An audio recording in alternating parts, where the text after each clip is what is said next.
सच्चिदानंद भगवान की जय।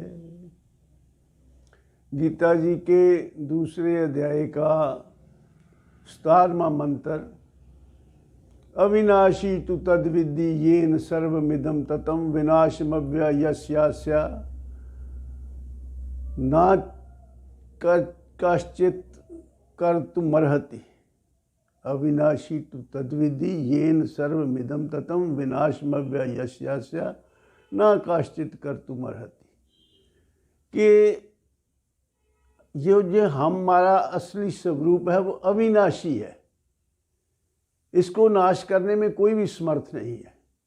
अविनाशी स्वरूप होने का मतलब ये है कि हमारी असलियत है वो ये बॉडी नहीं है, बल्कि बॉडी में वो परमात्मा का अंश, परमात्मा स्वयं ही अंश रूप से इस शरीर में विद्यमान है।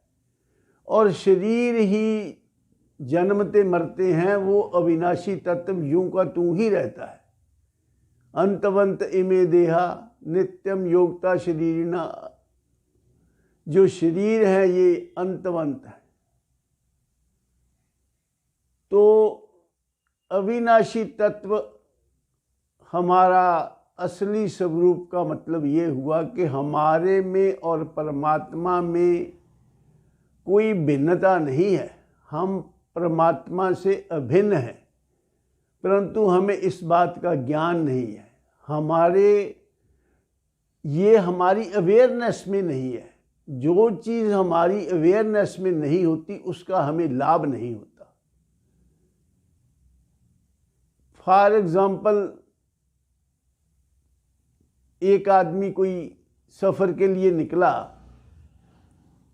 तो जल्दी में था, कहीं जाना था, गाड़ी से चल रहा था, कार से, तो जल्दी में नाश्ता पानी भी नहीं किया तो रास्ते में कर लेंगे कहीं, ऐसा सोच के निकल गया। तो जब काफ़ी दूर तक चले गए तो भूख लगी, तो ढूंढ रहे हैं कोई चाय पानी की दुकान मिल जाए जहाँ से कुछ खाने पीने को मिल जाए। बाई चांस वो किसी ऐसे टेरेन में थे यहाँ कुछ खाने पीने को नहीं मिला और भूख प्यास से व्याकुल हो गए। गर्मियों के दिन थे, प्यास के मारे जान निकलने लगी। ड्राइवर ने भी गाड़ी एक तरफ लगा दी कि मुझसे नहीं अब चला जाता। तो परेशानी में, भूख में बैठे कि गलती की, हम कुछ खा पी के आते घर से अच्छा था, या कुछ साथ ले आते। ऐसे सोच ही रहे थे कि उनके फ़ोन की घंटी बजी। दूसरी तरफ उनकी पत्नी की आवाज़ आई कि आपके बैग में, जो डिग्गी में रखा है कपड़ों वाला बैग, उसमें मैंने कुछ खाने का सामान रखा है और पानी की बोतल भी रखी है। तो जल्दी से उन्होंने कुछ खाया पिया, पानी पिया। अब देखने की बात ये है कि वो खाने पीने का सामान और जल ये पहले भी मौजूद थे, लेकिन उसका उनको कोई फ़ायदा नहीं था, क्योंकि उनकी अवेयरनेस में नहीं थी ये बात, उनको जानकारी नहीं थी। ऐसे ही कोई भी चीज़ जो हमारी एक्सपीरियंस में नहीं है, हमारी अवेयरनेस में नहीं है, उसका हमें लाभ नहीं होता। परमात्मा हर जगह हमेशा है और अपने अंदर विद्यमान है। ये कौन बोल रहा है अंदर से? ये आवाज़ कहाँ से आती है? ये मैं की आवाज़ आती कहाँ से? कौन है वहाँ वाणी आती जहाँ से? कुछ तो बता, अगर तुझको पता है। ये तू बोलता है कि मुख बोलता है? अगर मुख बोलता होता तो मरे हुए कभी बोलता। ये मुख के अंदर वही शक्ति जिसको हम परमात्मा कह देते, वही अव्यक्त शक्ति ही बोल रही है। तो इसलिए परमात्मा हमारे अंदर है, हमसे अभिन्न है। हमारी रियल आइडेंटिटी, हम परमात्मा का ही स्वरूप हैं, लेकिन हमें पता नहीं है। ये सारी साधना जो है, ये सारी जो हम कोई ग्रंथ पढ़ते हैं, कोई व्रत करते हैं, तीर्थ करते हैं, जाप करते हैं, हवन करते हैं, यज्ञ करते हैं, सब कुछ शुभ कर्म करते हैं, कर्म कांड करते हैं, ये सिर्फ इसलिए करते हैं कि हमें ये अवेयरनेस प्राप्त हो जाए कि हम परमात्मा से अभिन्न हैं। गीता जी में जगह जगह परमात्मा ने इसकी पुष्टि की है। भगवान कृष्ण बोलते हैं पहले आप 6वां अध्याय 7वां अध्याय लीजिए। 7वें अध्याय में 9वें मंत्र में है कि मैं ही जीवनम सर्वभूतेषु तपश्चस्मि तपस्विषु। तपस्वियों का तप मैं हूँ और सब भूत प्राणियों में जीवन मैं हूँ। तो जो लाइफ है, जो जीवन है, जो हम हैं, वो परमात्मा ही है। और आगे 10वें अध्याय के 20वें मंत्र में भी भगवान ने यही कहा है, अहम आत्मा गुडाकेश सर्वभूताशय स्थित अहम आदिश्च मध्यम च भूतानाम अंतेव च, कि सब भूत प्राणियों में आत्मा रूप से मैं ही स्थित हूँ। फिर 13वें अध्याय में पहले मंत्र में ये कहा है, इदम शरीरम कौन्तेय क्षेत्र मित्यभिधीयते एतद्यो वेति तम प्राहु क्षेत्रज्ञ इति तद्विद है। और क्षेत्रज्ञम चापि माम विद्धि सर्व क्षेत्रेषु भारत क्षेत्र क्षेत्रज्ञ योर ज्ञानम यत्तज ज्ञानम मतम मम। ये शरीर क्षेत्र है और इसको जानने वाला जो है, ये शरीर खेत है, इसको जो जानता है उसको क्षेत्रज्ञ कहते हैं। और सभी क्षेत्रों में क्षेत्रज्ञ मैं ही हूँ। भगवान ये कह रहे हैं कि जो शरीर को जानता है, यानी हम शरीर को हम जानने वाले हैं, वो भगवान कहते हैं मैं ही हूँ। यानी तुम्हारा जो स्वरूप है, तुम्हारी जो असलियत है, जो तुम हो वास्तव में, वो भगवान ही अंश रूप में तुम्हारा तुम भगवान ही है। आगे भी जगह जगह भगवान ने 15वें अध्याय में भी कहा, ममैव अंशो जीव लोके जीव भूता सनातना मन षष्ठानि इंद्रियाणि प्रकृति स्थानी गच्छति। मेरा ही सनातन अंश जीव रूप में हर एक प्राणी के अंदर विद्यमान है। और फिर 13वें अध्याय के 22वें मंत्र में भी भगवान ने कहा, उपद्रष्टा अनुमंता चा भर्ता भोक्ता महेश्वरा परमात्मेति चाप्युक्तो देहेस्मिन् पुरुषः परः। इस शरीर में जो परम पुरुष है वो मैं ही हूँ।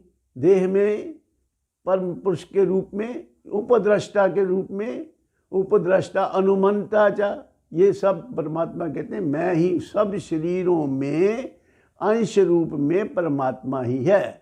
और जीवनम सर्वभूतानाश, जो हमारी लाइफ है, जिसको हम लाइफ मानते हैं, कहते हैं, जानते हैं, जो हमारा स्वरूप है, जो हमारा अपना आप है, वो परमात्मा ही है, परंतु हमें पता नहीं। और रामायण में भी कहा है कि ये जो जीव है, ईश्वर अंश जीव अविनाशी, ये जीव ईश्वर का ही अंश है। ईश्वर अंश जीव अविनाशी, सुख चित आनंद सुख की राशि, सतचित आनंद सुख की राशि। तो इसलिए इन सभी जो वाक्य हैं, सभी गीता जी के श्लोक हैं, भगवान का कथन बार बार यही है कि मैं तुमसे भिन्न नहीं हूँ, मैं तुमसे अभिन्न हूँ। तुम्हारा जो अपना आप है वो मैं ही हूँ। तो इस बात को इसमें हमारा विश्वास नहीं है अभी। हमने अपने आप को शरीर ही मान रखा है। तो हमें करना क्या है, साधना क्या है, इस लाइफ का पर्पस क्या है कि हमें जिस जिस चीज़ के साथ हमने झूठ के साथ पहचान बना रखी है, वो पहचान हटा करके सही जगह अपना मैंपन का बोर्ड लगाना है। तो असत्य से सत्य की यात्रा है। असतो मां, असत्य से हमें सत्य की ओर ले जाइए। असतो मां सदगम्य, सत्य से असत्य से सत्य की ओर ले जाइए। असतो माम सदगम्य और तमसो माम ज्योतिर्गम्य और मृत्यु माम अमृतम गम्य। हमें असत्य से सत्य की ओर ले जाइए, हमें अंधेरे से प्रकाश की ओर ले जाइए। अंधेरे से प्रकाश की ओर का मतलब अज्ञान से ज्ञान की ओर ले जाइए और मृत्यु से अमृत की ओर ले जाइए। यही प्रार्थना हमें परमात्मा से करनी है। परमात्मा यही करते हैं और यही हमें परमात्मा से मांगना चाहिए, इसी के लिए पुरुषार्थ करना चाहिए। तो ऐसा करने से फिर आपके अनुभव में आ जाएगा कि अहम ब्रह्मस्मि, मैं ही ब्रह्म हूँ और सर्वम खलविदम ब्रह्म, और सब कुछ ही परमात्मा है। परमात्मा ओतप्रोत है और God has found expression in the form of this universe. जगत और जगदीश अभिन्न है। इन्हीं शब्दों के साथ मैं अपनी वाणी को विराम देता हूँ और आप सबके कल्याण की कामना करता हूँ। परमात्मा आपको भोग और बोध, ये यथार्थ बोध है जिसकी हम चर्चा कर रहे हैं, ये दोनों ही आपके जीवन में भगवान दें, क्योंकि भोग से तो सुख मिलेगा और बोध से शांति मिलेगी, और शांति के बगैर सुख का कोई मतलब नहीं है। शांति सुख से भी ज़्यादा ज़रूरी है। तो ये दोनों आपके जीवन में हो, ऐसी कामना करता हूँ। सर्वे भवन्तु सुखिनः, सर्वे सन्तु निरामया, सर्वे भद्राणि पश्यन्तु, मा कश्चित् दुःख भाग् भवेत्। ओम शांति शांति शांति।